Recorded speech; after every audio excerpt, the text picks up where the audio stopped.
What's going on, everybody? Welcome back to the Optimize You podcast, the place where we help you elevate everything and optimize your life, whether it's health and fitness and everything in between. If this is your first time here, welcome.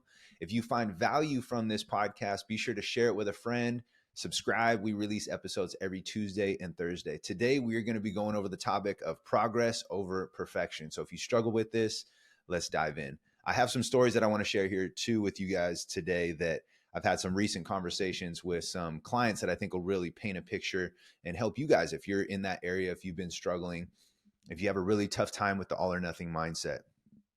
And so if this has been you, let's talk about a scenario. Maybe you've been in a position where you've started on your health and fitness journey, or you're just starting to get on a roll and you got some momentum. And let's just say you're riding the wave of doing something brand new, whether it's the beginning of the new year, whether it's just a new challenge, whether it's a new diet that you're trying, a new exercise routine, you just signed up for a new gym, whatever it is, and it feels fun and it feels exciting.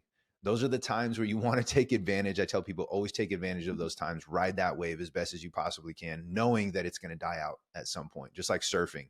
You're going to ride the wave, but at some point it's going to die out. You're going to get closer to the shore and that thing's it's not going to be there anymore, right? You got to go catch another wave. So ride that sucker for as long as you possibly can. Now, once you've been firing on all cylinders, you're starting to see some progress. The journey itself starts to become fun because it's fresh, it's brand new. There will be a point where it's going to start to dip down. You're going to go, man, this is a lot more work than I thought it was going to be. This isn't as fun as it once was. And so it's very easy to throw in the towel at that point. And one of the biggest things that you're going to want to do, that you're going to want to jump to immediately, is, you might have even experienced this before, is you're going to go, man, it's very hard for me to show up like I once was for myself. And you kind of go through this rocky road. You face what I like to call your first speed bumps. I call them speed bumps because they slow us down. They don't stop us, right? As long as you don't stop, you can move as slow as you possibly want. Just don't stop. Just don't give up. Don't throw in the towel. As soon as you face those first speed bumps, it's really hard to get back going without trying to compare where you once were. And a lot of times you're comparing to that super high wave that you rode right at the beginning. Or in some cases, for my more advanced people, you're comparing to your heaviest lifts that you once did, right? Like if I were to compare to myself what I used to back squat to what I squat now after going, post multiple injuries and gradually working myself back up, I'd be super discouraged. I'm like, man, I can't even hit that weight. I'm not even close. I'm not even a fraction of the way there. And so we're going to talk about that, how to keep the right mindset so that you can continue and evolve and progress in this health and fitness journey, and really any journey for that matter. But we're more so talking about health and fitness today. So what I want to share is an experience with a client in a conversation that we just had, because I think it's going to help you guys a lot. So this client is somebody who has already lost over 100 pounds. She's kept it off, which is great. And we were talking yesterday, and it was very hard for her to find some wins, to find some highlights in her process, in her journey right now. She's well past that honeymoon phase. She's faced a lot of ups. She's faced a lot of downs, but she's never given up in her journey, which is phenomenal. Time and time again, she's absolutely felt like it, but she never did. She got to the point where we were conversating, and I like to point out wins first and foremost on our conversation. What are some wins for you that have been going right in the last 4 weeks? Some things that you feel like you're proud of, that you've been doing really well. They could be very small. It was tough for her to even come up with a single. I knew 5 off the top of my head that she's been doing really well, but in her mind, I could immediately see where the lens that she was choosing to look through. It was very comparison based. It was very, man, if I'm not doing what I was once doing and what I was capable of at my best, I'm not quite back up to that yet. And so for that, I feel like I'm failing. And so unfortunately, some of you may have been there as well. And you can automatically, immediately, hopefully you can start to see where her mindset's at and where she's thinking. Again, when we're engulfed in this moment and that person is us, it's very easy to do that comparison thing, right? You've heard the comparison is the thief of joy, and it totally is. And so I want to paint a picture here, where she was at, where we were able to transition her to, and then now she's off to the races. And so you can see where she's in this comparison based. I'm not where I once was. Back in the day, I was yo-yoing. I used to yo-yo between 50 and 100 pounds. So she would lose all the weight. She would gain it all the way back plus some, right? So 50 plus pounds as far as yo-yoing, meaning just kind of going back and forth. Now, when we're talking, she's much deeper into her journey. She's much more experienced. She's got a lot more repetitions under her belt. She's been doing this for a longer period of time. When she was frustrated of her continuous yo-yoing, she had just mentioned, I used to yo-yo 50 to 100 pounds. Now my yo-yoing is 10 to 15 pounds, right? So it's a much more smaller window. And I had to create her awareness around that to make sure she saw that. Because I think one thing that's really important is, this podcast is titled Progress Over Perfection for a reason. And so her going from a 50 to 100-pound swing, yo-yoing back and forth, losing it, regaining it, those same 50 to 100 pounds, she's now swinging back and forth between a 10 to 15-pound swing. Right. And so you got to be able to acknowledge those adjustments. Is it perfect? No. Is anybody's journey perfect? Absolutely not. There's nobody that's going to go through this health and fitness thing and just be 1,000%, crushed everything. It was a breeze. I never had one hiccup, never even faced a speed bump. Like, it's not reality. But for some reason in our head, we think that's what our journey is supposed to look like. And so the quicker we accept and acknowledge that it's not going to look like that, that it's supposed to be bumpy, that that's the way that we actually need to show ourselves the contrast of two different things, of good, of bad, and that's how we move forward and become better, the quicker you can become better, right? So if you are afraid or hesitant or fearful or feeling less than because your process isn't perfect, guess what? Join the club. We all feel like that. And so the faster you understand that it's not supposed to be like that, and that you're actually supposed to fail. You look at an expert in anything at the highest level, they failed more times than we've probably even tried.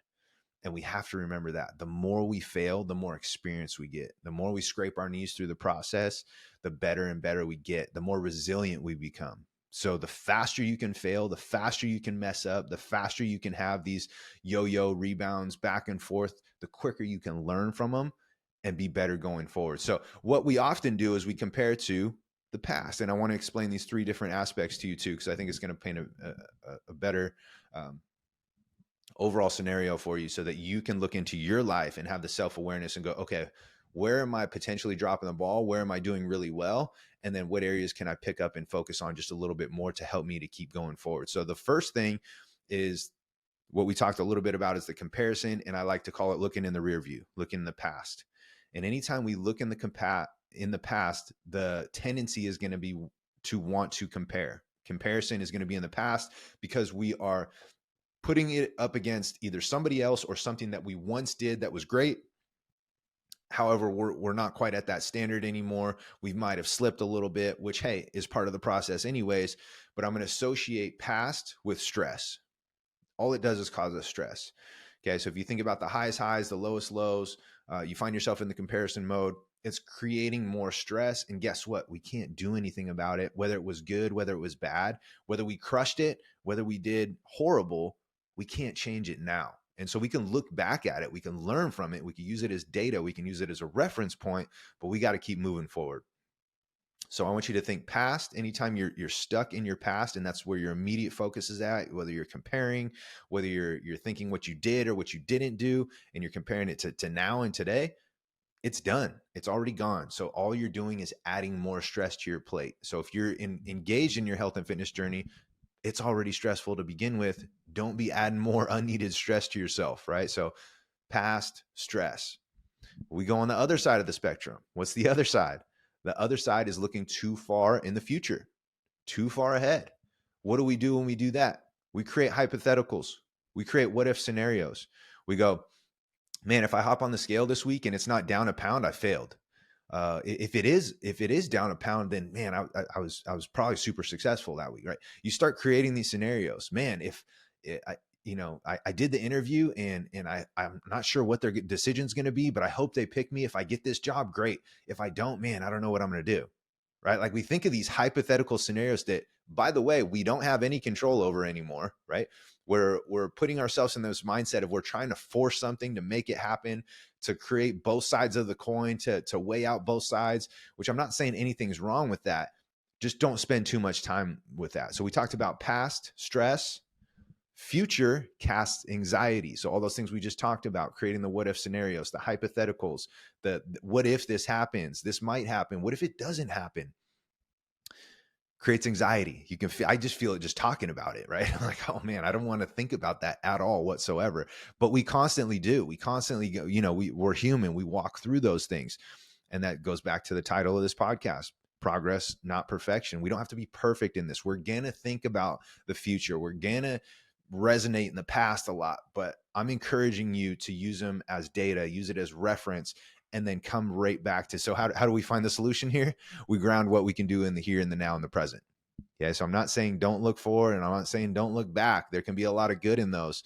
But if you find yourself constantly belittling yourself, being harsh on yourself, being negative to yourself, chances are you're causing stress by looking in the past, or you're creating anxiety for yourself looking too far in the future. You need to bring yourself right back here in the present.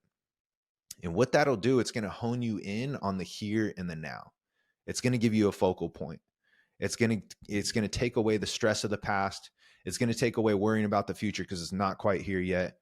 But what we can do right now can dictate what we're going to ultimately want to achieve in the future. So what's important is what we got right now. We're not guaranteed tomorrow, right?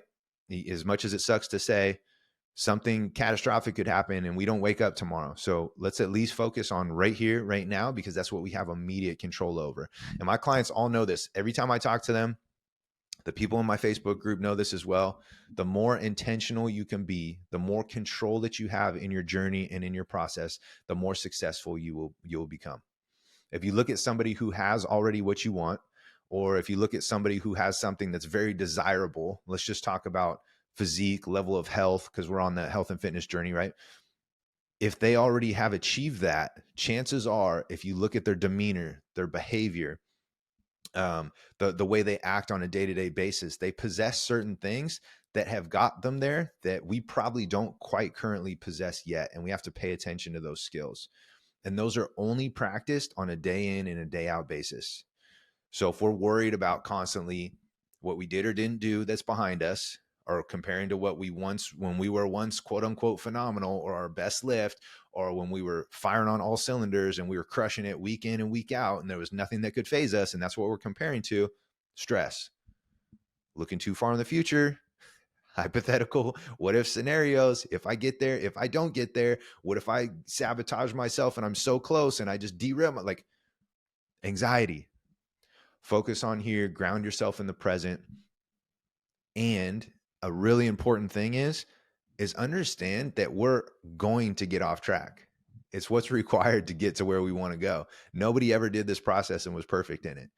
So knowing that, there should be some freedom in that. And that's how you give yourself freedom in this process. And knowing that, hey, I'm going to fall on my face.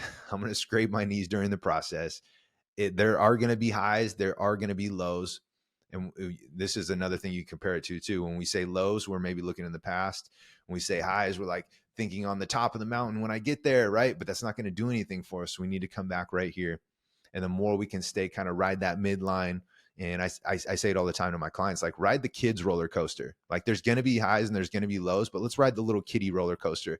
Let's not go to Great America. Let's not go to Six Flags. Let's not go to Disney World and ride these super high corkscrew things. Like, they're fun at an amusement park, yes, but in a health and fitness journey, not so much. So we want to ride the little kiddie roller coaster at the fair. That's like the train that kind of goes, it kind of has a couple whoops in it. That's it. And it just goes in a circle, right?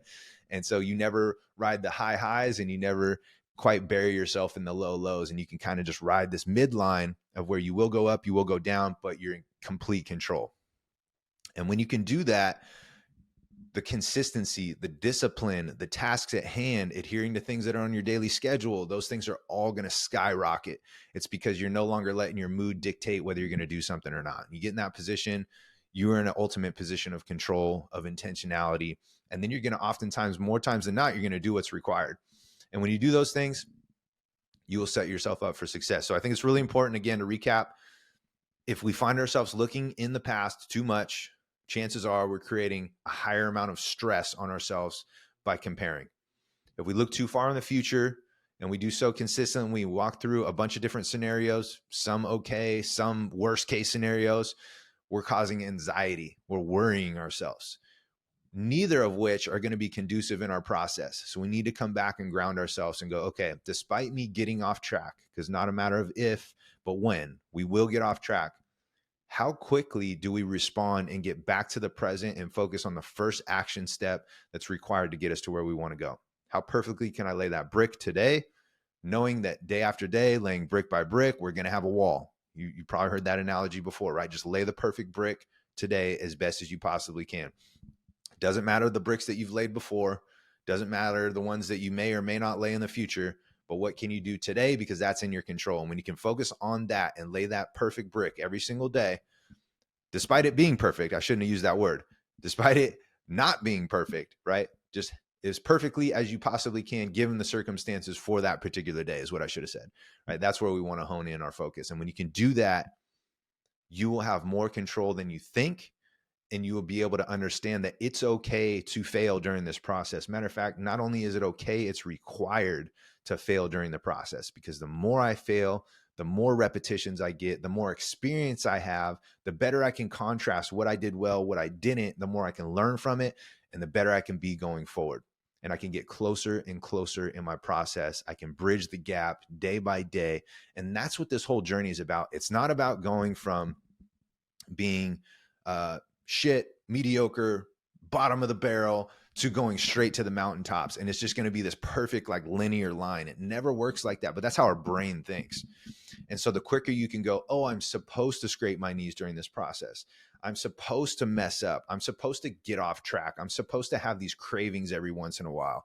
I'm supposed to be put in scenarios that I don't know how to handle and how to navigate social events, and just eat like crap and be super confused and then hate myself. Like, you're supposed to go through those. Like, obviously, if you have a coach, they're going to help you through those process. But even if you're on the journey by yourself, you're supposed to go through those so that you learn from them.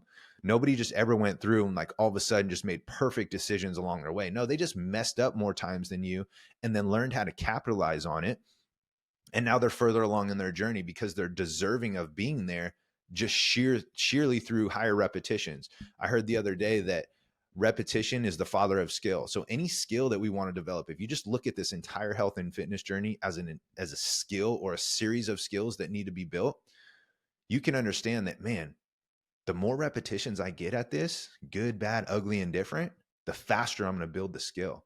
It's just volume. It's just a volume game. So if I have trouble, let's just say, like, my form with my workouts, let's say my form with my squat, I'm like, oh man, I'm terrible at it.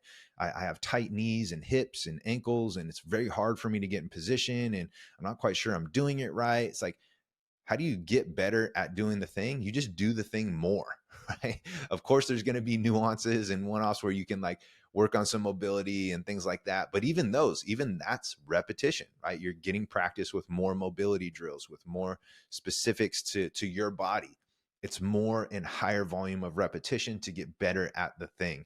It's not going to be perfect. It's going to be ugly. Matter of fact, it's required to be ugly so that you can move along in the process much faster. And I think if you have that mindset during this journey, it's going to be a whole lot easier, because you take off the pressure on your shoulders of having to be perfect. It's actually required to fail over and over and over again so that you can move forward, so that you can become better for it, so that you can go back to the drawing board and take notes and conversate with a coach, or even yourself, or go back and watch video, or, you need those data points. You need that information that you gained from failing to go forward to become better.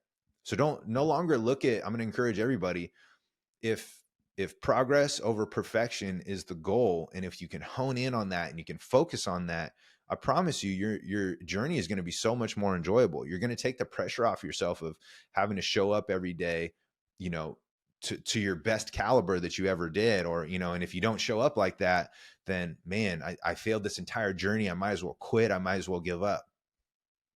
Show up sloppy. I love saying start sloppy. That's my saying. My clients know that. Everybody knows that. Start sloppy is something that you can just live by and go, okay, I can show up with 2 left shoes on today, but I'm going to get my workout in, right? Like, oh, I forgot my favorite workout belt. Like, I can do that. Oh man, I don't have the right protein that I usually have. Like, so what?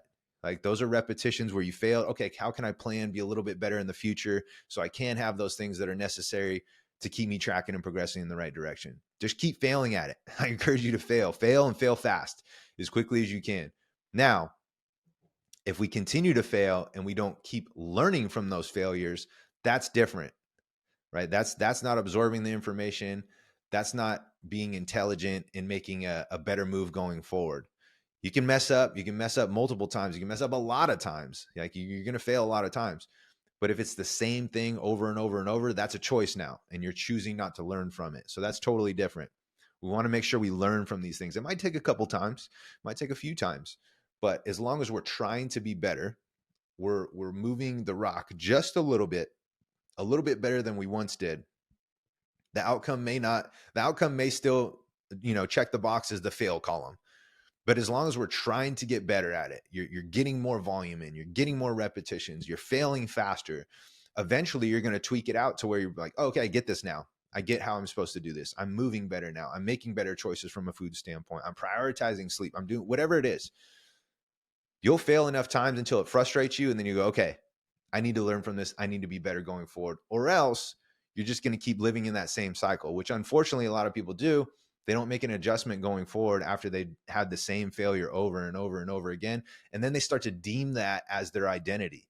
Man, I'm somebody who I just can't get up early. I'm not a morning person, right? They keep failing that over and over. They keep failing to prioritize sleep earlier in the day. They keep failing to put the phone down before the night. They keep failing to have a consistent wind down routine. Like implementing those things, keep failing at it, keep missing those things. And then eventually you'll start implementing to where you can get up earlier in the morning, to where you do feel more energized, to where you are going to bed at a decent time, where you are putting the screen light down, consistently, where you're not consuming a huge amount of water before you go to bed. So you're not getting up 2 to 3 times throughout the night, going to the bathroom. Like you're making those adjustments so that now you can do the thing. And then before you know it, you're going to look back and go, man, I failed at that so many times. I made constant adjustments through the process. And that is progress over perfection. I was never perfect at it, but I just failed at it enough times and then constantly tweaked and made these adjustments. And then now I am a morning person. I give you that example because that was me, right? I always used to deem myself as not a morning person. Those that knew me, especially when I was competing, and my teammates back in the day would go like, oh, we're not going to have practice until noon, or it has to be after 10 because then Matt's not going to be up, right? And so they labeled me as that. I labeled myself as that. I identified as that until I was like, no, you know what? I'm gonna scrape my knees. And I just gave you all those things. Those were tangible things that I had to focus on. The screen time, the not crushing so much water, the setting a wind down alarm routine, to getting up at a consistent time. Like, and then now it's my new normal. Now I don't even blink twice. It's so ingrained in me. I do those things by default, but it's only because I failed at it so many times. And you can take that and just apply it to anything in your health and fitness journey. That's all it is. It's building different skills. It's building it over and over. And I think the faster you fail at them, the quicker you get the better at them, the quicker you can move through things, the quicker you can elevate yourself to the next level. So hopefully that helps. I shared some personal stories in there. I shared some stories with clients that have been successful. It all comes down to, when we're talking about progress over perfection, learn to live in that sweet spot of making progress consistently, knowing that you're going to fail time and time and time again. And it's okay. The faster you can do that part of it, the quicker you can move through, the quicker you can gain information and data and learn from it and make small tweaks and adjustments going forward. As long as you don't give up, you don't throw in the towel, you can move at a snail's pace. Everybody has their own pace. Some are going to want to move faster. Guess what? You got to fail quicker, right? Fail faster. Get those repetitions in, get more volume in. Volume, I just mean amount, right? Get more quality reps in and become better and better at tweaking it little by little as you go. And before you know it, it will become part of your identity. The thing that was once so foreign to you, you have progressed. You weren't perfect in the process. You understand that failure is part of it. It's actually necessary. And now you can take this weight off your shoulders. So hopefully that makes sense. You guys, if you were able to take any golden nugget, at least one golden nugget from this, make sure you share it with somebody who you feel like could benefit from it. We're releasing episodes every Tuesday and Thursday, and we'll be sure to see you on the next one.